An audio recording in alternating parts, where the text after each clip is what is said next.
Hey guys, so we're going to talk about the second section of chapter 23, and it is bacterial infections of the urinary system. So let's get started with starting at the top with cystitis, and that's going to be infection of the bladder, like we talked about before in the previous section. There are different things that can cause this. Signs and symptoms of infection of the bladder could be painful urination, it could be burning or pain, discomfort. There may be pus, white blood cells in the urine, or there may be hematuria, there may be red blood cells in the urine. So all of these are signs, symptoms that there's a bacterial infection going on. What could be the culprit? Who could be causing it? Different types of bacteria. So we got gram negatives and we got gram positives. Depending on where this came from, bladder infections can be the result of from the bloodstream. How we talk about it could possibly be coming from there, or it could be coming from contamination from down below that has made its way up. So either way, there are a lot of different bacteria that could cause this. If we were talking about fecal contamination, E. coli, there's also a whole bunch of other guys in here, and I'm not going to list every single thing that could possibly cause cystitis, but there's a lot out there. I do want you to know what cystitis is, and that it's going to be infection of the bladder. What the signs and symptoms are. What we can do to test for it is that we could do a dipstick really fast and look and see what's going on. Are there proteins in there? Are there red blood cells, white blood cells? What's going on in there? If we found nitrates, yeah, abnormal. So I was gonna show you, but here is our strip, and we can compare and see what's going on here and this level, and then what's our pH like at the bottom, to see what's going on in the dipstick.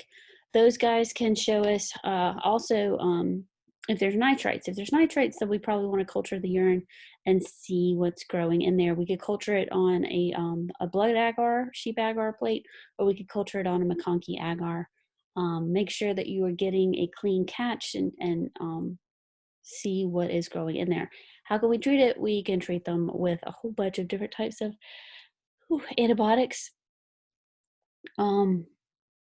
It is harder to treat these kind of chronic infections in the elderly, because the elderly are more susceptible, not only because it's harder to drain the bladder, especially elderly males. We talk about with the prostate going on, the bladder may not empty all the way, so they're holding their urine longer than they normally should, and it's not getting flushed out like it should. So the elderly are more prone to bladder infections, urinary tract infections, and also their immune system is just not as strong when you are older. So they are more susceptible to cystitis. So if one antibiotic isn't working, then we may need to take a look and culture and see exactly what's growing in there and how we can treat that more effectively.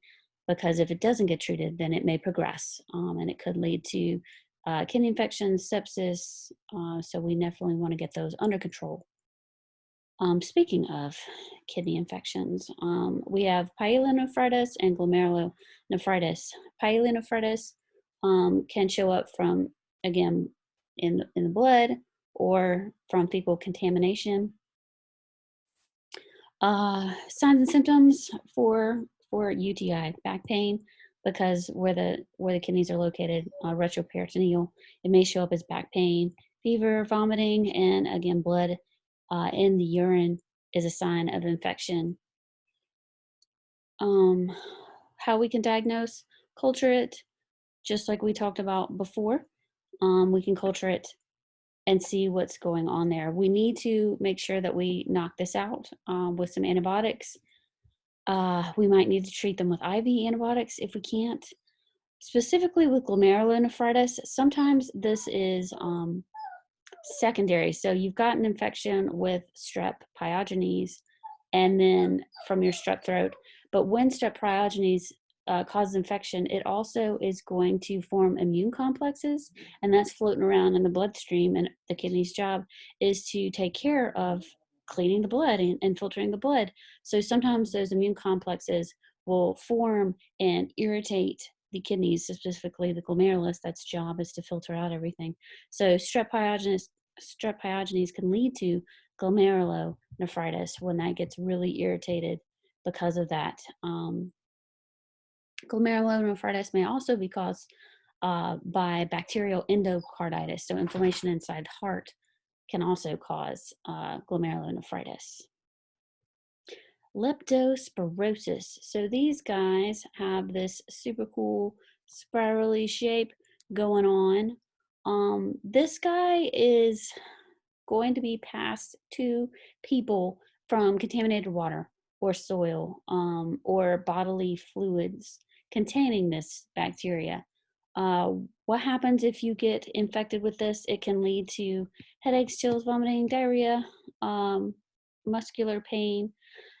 It's going to infect the kidneys, obviously, but it can also proceed and progress to the meninges or even the liver. So this is something that we definitely need to get treated right away. Typically, in the U.S., the textbook says half of all the cases are coming from Hawaii. It's going to be in tropical regions. Again, it's transferred from animals, dogs, horses, pigs, and rodents, and then that contaminated with their urine and their feces, water. Maybe a flood comes along, and you get exposed to flood waters with this in there, and that's how you could get this. So how do we diagnose this? We could culture it and grow it, but it takes a long time to do that, up to 4 weeks, I think the textbook said. So what we can do is our serological test. So we can do a PCR, we can do an ELISA, and see much more quickly what's going on. And then we can treat those with antibiotics like penicillin or doxycycline.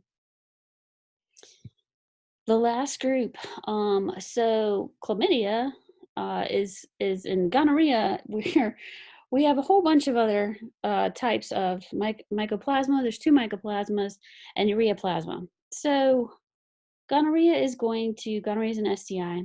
It's caused by Neisseria gonorrhea, and it can cause urethritis for sure.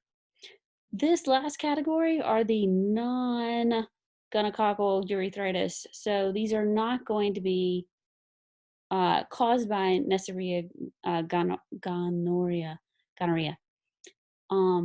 So pretty much it's everything else in this list. If it's an NGU, it means it's not gonorrhea. It's caused by one of these other things. So it could be chlamydia, which is going to be our most common NGU is chlamydia. It's the most commonly reported STI in the US is chlamydia. And a lot of times it can be asymptomatic. You may not even know you have it. Sometimes men may present symptoms, but women may not. It can also lead to what we talked about with inflammation of the fallopian tubes, and it can lead to ocular trichomas when we get to that system. Oh no, we've already talked about that one. Mom has chlamydia and she gives birth, and then that can transmit to baby's eyes. So chlamydia is one of these guys. Mycoplasma genitalium, Mycoplasma hominis, and ureaplasma are all other types of bacterial infections that can cause urethritis, that can cause a UTI. And again, since they're not gonorrhea, we're going to lump them into this category of NGUs. There's lots of different treatments for these depending on what you have. So we would need to culture it and see what's going on. Is it chlamydia? Is it mycoplasma? Which NGU are we dealing with? And then we could treat it accordingly. So know the main players in here. What is cystitis? What is pyelonephritis and glomerulonephritis? Kidneys. Cystitis is bladder. What will we do for these things? Maybe we grow and culture them. If we're thinking about leptospirosis from contaminated water or bodily fluids, then we do a PCR, ELISA, and try and tackle that a little sooner. And then if it's not gonorrhea causing this issue, then pretty much everything else is in this lump category of NGU, non-gonococcal urethritis. Chlamydia is one of those, and then all of the three other guys right here are also listed in the NGU list. So these are bacterial infections of the urinary system. Next section, we'll talk about bacteria in the repro system. And again, they're hand in hand, but we'll talk about that in the next section.